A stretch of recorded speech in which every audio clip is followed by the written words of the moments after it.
Entonces vamos a continuar con lo que es la unidad número 1, lo que es el lenguaje de definición de datos. Y vamos a continuar con lo que es la creación del esquema de la base de datos, la modificación del esquema y la aplicación de constraint. Todo esto lo vamos a ver en un solo ejemplo.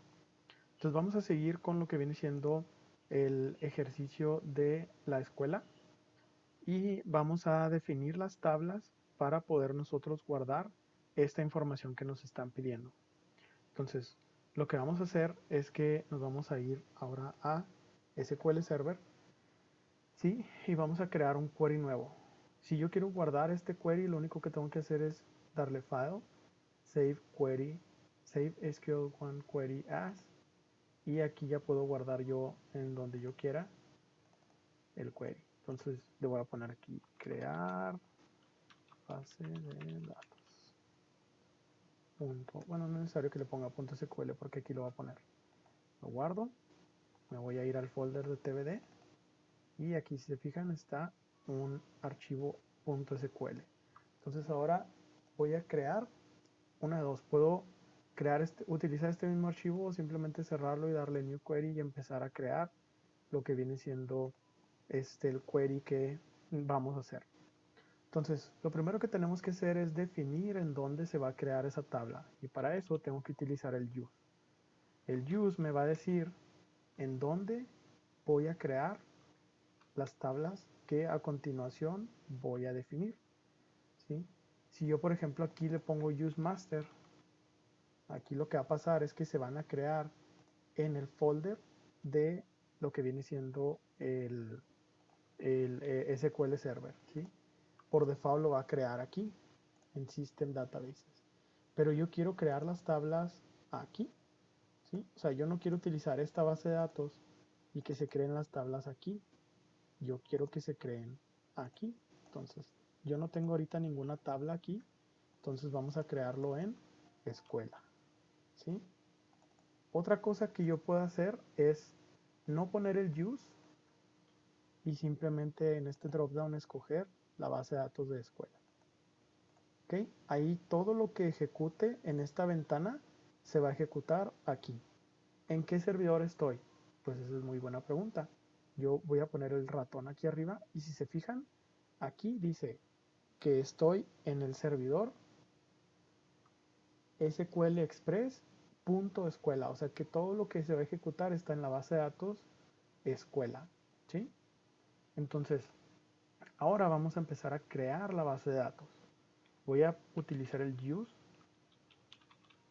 ¿sí? Solo porque estamos aprendiendo a utilizarlo y voy a ponerle el go. El go me sirve para cambiar de instrucción. Es bien importante que aprendan a usar el go porque cuando yo estoy creando tablas y luego quiero insertar datos, pues voy a brincar de un tipo de instrucción a otro, o sea, de un DDL a un DML. Entonces, cuando yo brinco de un tipo de instrucción a otra, tengo que utilizar a fuerzas el go, si no, me va a marcar un error. Ahora vamos a empezar a crear las tablas y la primera tabla que voy a crear es la de alumnos.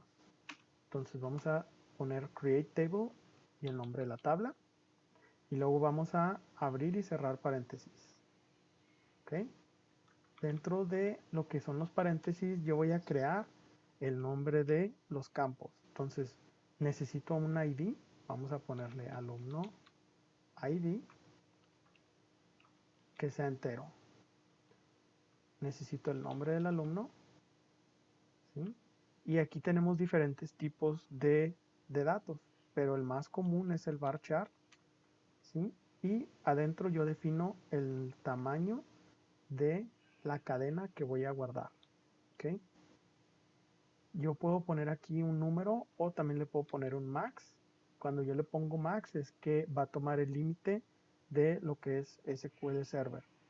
Depende de cuál SQL Server estén usando, puede ser desde 5000 hasta 30000. Entonces, depende de cuál estén utilizando. Vamos a dejar el nombre como 250 y luego vamos a dejar el número de control. Vamos a poner control, ¿sí? Este va a ser también varchar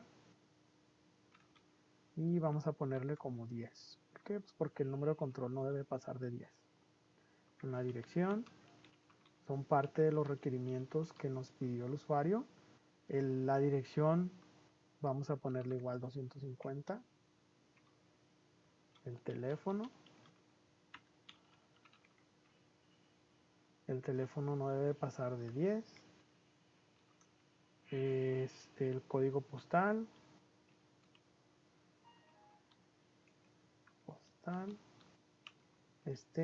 Lo podemos poner como numérico, como en un entero, ¿sí? Y lo que viene siendo, vamos a poner la edad o la fecha de nacimiento. Fecha de nacimiento, porque nos está pidiendo la edad. Para la fecha de nacimiento podemos utilizar diferentes tipos de datos para la fecha. Vamos a utilizar lo que es small date time, ¿ok? Esta nos va a guardar lo que es fecha y hora, ¿ok? Puedo utilizar también lo que es date time o lo que es date, ¿sí? Entonces date, únicamente fecha, time, únicamente hora, small date time, fecha y hora, ¿ok? En un formato comprimido, y date time es en un formato sin comprimir.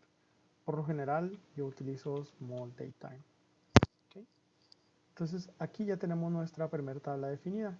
Ahora, ojo, recuerden que dentro de las reglas de las bases de datos que vieron en la materia anterior, debemos de tener un nombre, perdón, un campo que sea nuestra llave primaria. Entonces, este campo está definido solo como entero, pero este va a ser nuestro identificador. Entonces, este lo vamos a poner como primary key, y aparte vamos a hacer lo que sea autoincrementable, o sea que sea un identificador que yo no tenga que capturar para que siga creciendo y que siempre sea único. Para eso vamos a crear o utilizar lo que es el identity. Y luego abrimos paréntesis, ponemos un número que va a ser el inicio, ¿sí? Otro número que va a ser el incremento. O sea, va a empezar el primer registro que capture como un 1 y el siguiente registro que capture va a ser el siguiente. O sea, 1 más 1 sería el 2. Y luego 2 más 1 va a ser el 3. Si yo le pongo aquí 10, pues el primero va a ser el 1, pero el siguiente va a ser el 11, y luego el 21, el 31, el 41, así. Pero nosotros vamos a definirlo como 1, 1, ¿ok? Entonces, si yo ejecuto este código, puedo ejecutar solo esta parte si ya tengo seleccionado aquí a dónde va a ejecutar, o lo ejecuto todo iluminado o sin iluminar. Recuerden que si yo ejecuto una parte seleccionada, bueno, si yo selecciono, solo va a ejecutarse la parte seleccionada. Entonces voy a ejecutar solo esta parte y le voy a dar execute. Me dice que fue ejecutado correctamente y voy a refrescar las tablas.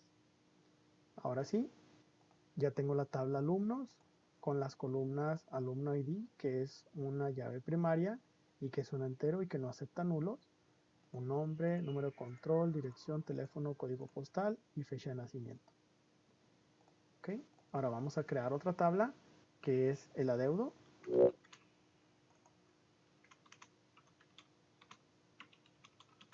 ¿Ok? Vamos a abrir y cerrar paréntesis. Vamos a crear un identificador para número de adeudo ID. Puede ser algo más corto, puede ser por ejemplo N adeudo o adeudo ID. Vamos a dejarlo como adeudo ID. También va a ser primary key porque es el identificador de esta tabla, y va a ser identity. ¿Por qué? Porque queremos que solo se genere.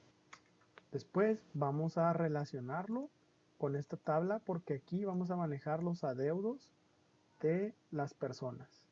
Va a ser una tabla muy chiquita, ¿sí? Pero nos va a servir para tener el control de los adeudos. ¿Ok? Ahora aquí vamos a ponerle alumno ID. ¿Ok? Y después vamos a poner el adeudo. Aquí en el adeudo podemos poner de diferentes tipos. diferentes tipos de datos, ¿sí? Pero pudiéramos definirlo como entero, pero si lo pongo como entero, nunca voy a poder poner decimales, o sea, voy a poder poner, si el alumno debe 110 pesos, solo me va a capturar el 100, me va a guardar únicamente la parte real. Entonces aquí yo quiero que sea un decimal y que tenga como límite 17 números y que tenga 2 números después del 0. ¿Ok? Aquí yo puedo poner la cantidad de números que yo quiera, ¿sí? Pero por lo general ponemos 17. Entonces 17 números antes del punto son muchísimo, ¿sí? Entonces estaríamos capturando 1, 2, 3, 4, 5, 6, 7, 8, 9, 10, 11, 12, 13, 14, 15, 16, 17, punto. ¿Sí? Entonces, si se fijan, es una cantidad enorme. Son billones de billones. Entonces, este es el número máximo que pudiéramos, bueno, en realidad no, sería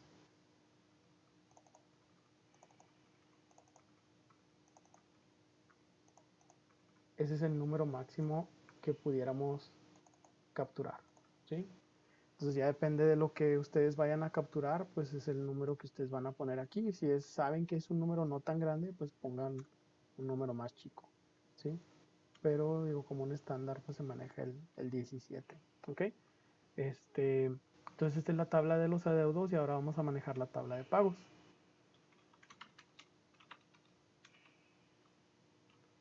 Igual tenemos que crear pagos ID, que es entero, primary key, identity 1,1.